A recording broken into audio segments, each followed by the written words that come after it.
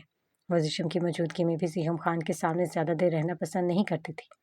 زیشم بھی اسے مجبور نہیں کرتا تھا۔ وہ جانتا تھا کہ ہانیہ روشینے کے مرنے کے بعد مرنے کی وجہ زیغم خان کو سمجھتی ہے اور اپنی اسی غلط فہمی کی وجہ سے وہ زیشم سے زیادہ بات نہیں کرتی تھی۔ اس لیے وہ بھی اسے زیغم سے زیادہ بات کرنے پر مجبور نہیں کرتا تھا، مگر اس نے سوچ لیا تھا کہ زیغم کے متعلق ہانیہ سے ایک بار بات کر کے اس کا دل زیغم کی طرف سے صاف کرنے کی کوشش ضرور کرے گا۔ زیغم کی خان ہاؤس میں پچھلے 5 دنوں کی روٹین نارمل تھی جسے ہانیہ نے جیسے تیسے برداشت کر لیا، مگر پھر ویکینڈ آ گیا جب زیشم کو اپنی روٹین کے مطابق گاؤں جانا تھا، اور اتفاق سے اس بار ہاجرہ بی بی بھی اس کے ساتھ جا رہی تھی کیونکہ گاؤں میں ان کی بیٹی کے یہاں ولادت ہونے کی تھی، جب ان کا جانا بےحد ضروری تھا۔ زیشم نے حسب عادت فرائیڈے نائٹ ہی ہانیہ کو بتا دیا کہ وہ کل گاؤں جا رہا ہے، اور اس اطلاع نے جیسے ہانیہ کی روح قبض کر لی تھی۔ ہنی سویٹ ہارٹ، کیا ہوا؟ میرے جانے کا سن کر تمہارے چہرے پر 12 کیوں بج گئے؟ زیشم نے اپنے پاس بیٹھی ہانیہ کی گود میں سر رکھتے ہوئے کہا تھا۔ خان آپ کل مت جائیں، مجھے آپ کی یاد آئے گی۔ ہانیہ جھجکتے ہوئے بولی، ریئلی؟ ہانی مجھے چٹکی کاٹو، کہیں میں خواب تو نہیں دیکھ رہا ہوں؟ زیشم نے ہانیہ کے خوبصورت چہرے کو دیکھ کر حیرت سے پوچھا۔ خان میں سیریس ہوں، آپ مجھے اکیلا چھوڑ کر مت جائیں، آپ کو پتہ ہے مجھے اکیلے کمرے میں ڈر لگتا ہے۔ ہاجرہ بی بی بھی آپ کے ساتھ جا رہی ہیں، میں اکیلی کیسے رہوں گی یہاں؟ وہ زیشم کی ظاہر سے گرین آنکھوں میں دیکھ کر بولی۔ اس کے چہرے پر اس وقت بھی ڈر صاف دیکھا جا سکتا تھا۔ تبھی زیشم جو اس کی گود میں سر رکھ کر لیٹا تھا اسے ہی دیکھ رہا تھا، فوراً اٹھ بیٹھا۔ اس نے ہانیہ کا خوبصورت چہرہ دونوں ہاتھوں کے پیالے میں تھام کر اس کی پیشانی کا بوسہ لیا۔ ہنی کیا ہوا؟ میں کون سا ہمیشہ کے لیے جا رہا ہوں، بس 2 دن کی بات ہے، اور تمہیں پتہ ہے کہ میں ہر ہفتے گاؤں جاتا ہوں، وہاں ڈھیروں بکھیڑے میرے منتظر ہوتے ہیں۔ میرے انتظار میں ہزاروں مسئلے الجھے پڑے ہوتے ہیں، پاپا سے اب سب الجھنیں دیکھی نہیں جاتی، اس لیے مجھے دیکھنا پڑتا ہے۔ زیشم اسے سمجھاتے ہوئے بولا۔ آپ مجھے اپنے ساتھ لے جائیں نا خان، ہانیہ نے اس کے سامنے تجویز رکھی تھی جسے زیشم نے نفی میں سر ہلاتے ہوئے فوراً مسترد کر دیا تھا۔ میں تمہیں حویلی لے کر نہیں جانا چاہتا ہنی، مجھے سارا دن کام کے سلسلے میں باہر رہنا پڑتا ہے۔ بابا بھی ہر وقت حویلی میں نہیں ہوتے، اس دوران امی جان کو پورا موقع مل جائے گا مجھ پر آیا غصہ تم پر نکالنے کا۔ زیشم کے کہنے پر ہانیہ چونک گئی تھی۔ کون سا غصہ؟ آپ سے امی جان کو غصہ ہے؟ ہانیہ نے زیشم سے پوچھا۔ وہ مجھ پر کافی دن سے زور ڈال رہی تھی کہ میں ان کی بھتیجی سے دوسری شادی کر دوں۔ میں نے انہیں کافی سمجھانے کی کوشش کی، مگر وہ جب نہیں مانی تو میں نے سختی سے انہیں صاف انکار کر دیا، یہ کہہ کر کہ میں تم سے محبت کرتا ہوں۔ پاپا نے بھی ان کی ضد دیکھ کر انہیں کافی ڈانٹ ٹپٹ کی ہے، بس تبھی سے وہ مجھ پر خفا ہیں۔ انہیں لگتا ہے میں تمہاری محبت میں اندھا ہو کر اپنے بھائی کا قتل بھول چکا ہوں۔ زیشم نے اسے حقیقت بتائی جسے سن کر وہ ایک پل کو چپ ہو گئی تھی۔ آپ ان کی بات مان لیں خان، وہ آپ کی ماں ہے، آپ کے لیے اچھا ہی سوچیں گی، مجھے آپ کی دوسری شادی پر کوئی اعتراض نہیں ہے۔ ہانیہ نے دل پر پتھر رکھتے ہوئے زیشم کے بجھے چہرے کو دیکھ کر کہا تھا، جو ماں کی وجہ سے تھوڑا اپسیٹ تھا، مگر ہانیہ کی بات سن کر اس نے جھٹکے سے سر اٹھا کر اس کی طرف دیکھا۔ امپاسبل، میں تم سے محبت کرتا ہوں ہنی، تم سے شادی کر چکا ہوں، اب دوسری شادی میں کسی بھی قیمت پر نہیں کروں گا۔ میں ہمیشہ فیئر پلینگ کا عادی رہا ہوں، تم سے پہلے نہ کبھی زندگی میں کوئی تھی اور نہ آپ کو اب کوئی ہوگی۔ زیشم نے ہانیہ کے ہاتھ چومتے ہوئے کہا اور اسے محبت سے اپنے ساتھ لگاتے عملی طور پر اپنی محبت کا اظہار کرنے لگا تھا، اور ہانیہ اس کی قربت میں کچھ دیر کے لیے اپنے سارے ڈر خوف بھول گئی تھی، مگر پھر زیشم کے سونے کے بعد پوری رات وہ جاگتی رہی تھی۔ خان، کل آنے کی کوشش کریے گا۔ ہانیہ پریشان سی بیڈ پر بیٹھی تھی، وہ اپنے بال بناتے ہوئے زیشم کو دیکھ رہی تھی، اور اس نے آج حسب عادت زیشم کو تیار ہونے میں مدد بھی نہیں کی تھی۔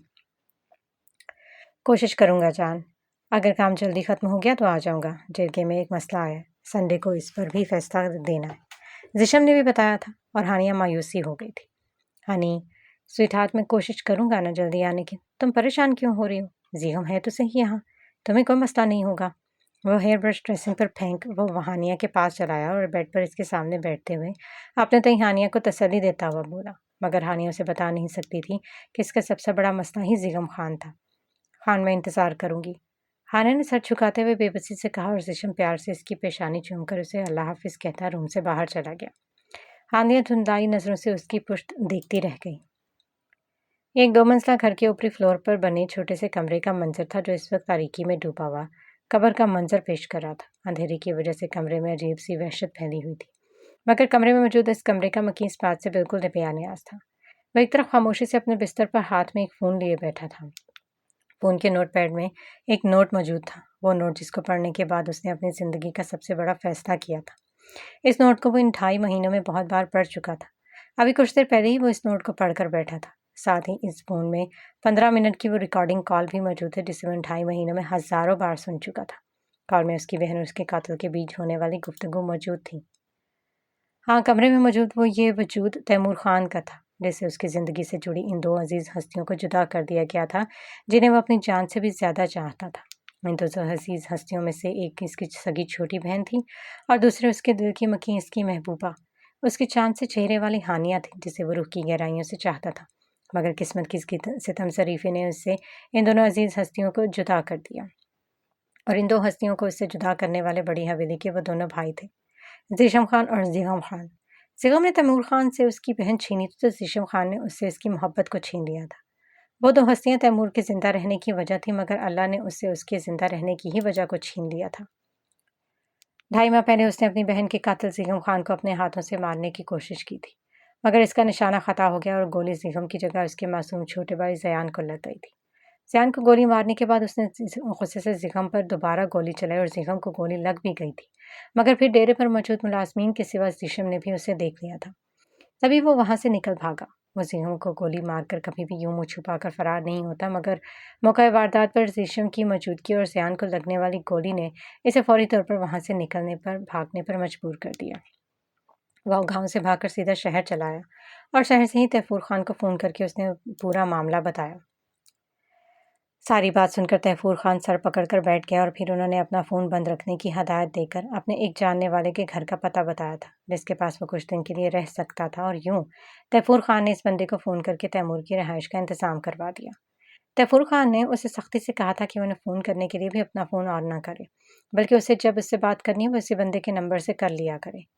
اپنے فرار کے اگلے ہی دن اس نے جب تیفور خان کو کال کیا تو انہوں نے بتایا کہ بدقسمتی سے زیغم کو گولی کھانے کے بعد وہ زندہ بچ گیا، مگر سر میں گولی لگنے کی وجہ سے زیان موقع پر ہی جاں بحق ہو گیا تھا۔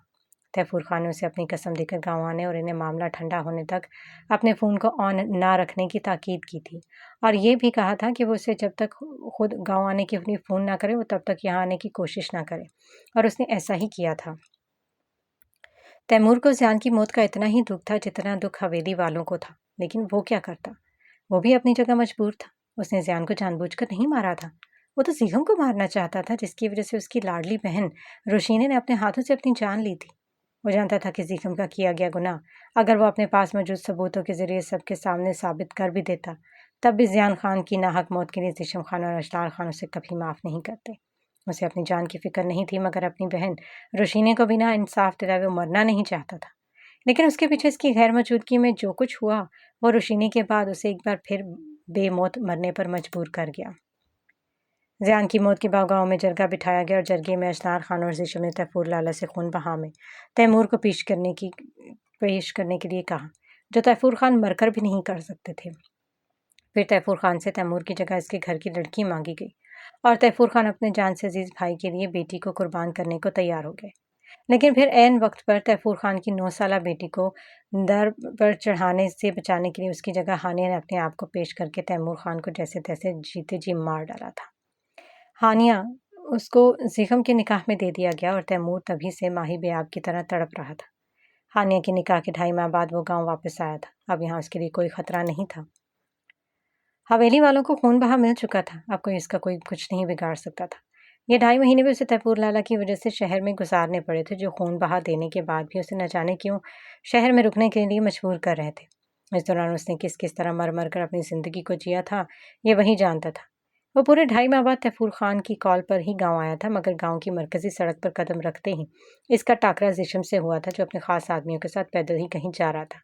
آج ہفتے کا دن تھا اور تیمور جانتا تھا کہ زیشم ویکینڈ پر گاؤں آتا ہے۔ تبھی اچانک پاس آتے زیشم کی نظر بھی اس پر پڑ گئی اور پورے 2.5 مہینے بعد تیمور خان کو اپنے سامنے دیکھتے ہی زیشم کی آنکھوں میں خون اتر آیا۔ وہ تیزی سے اس کی طرف بڑھنا چاہتا تھا، مگر پھر اچانک ہی اپنی جگہ تھم گیا۔ اسے یاد آیا تھا کہ وہ خون بہا لے چکا ہے۔